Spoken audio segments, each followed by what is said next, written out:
આત્મા હાજરા અમર છે,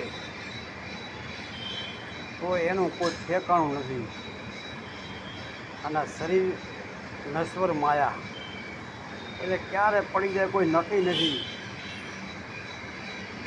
તોય માણસ એનો કેટલો મોજ, કેટલો પાવર કરે છે શરીર વિશે, અભિમાન કરે છે, ઠાઠ કરે છે, અહંકાર કરે છે, રૂપનો ઘમંડ કરે છે.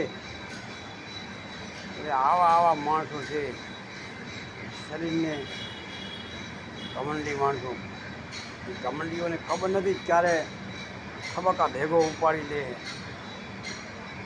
એટલે જેમ બને એમ અહંકાર, મોહ, આ બધી વસ્તુનું માપમાં રહેવું. ન કે ત્યારે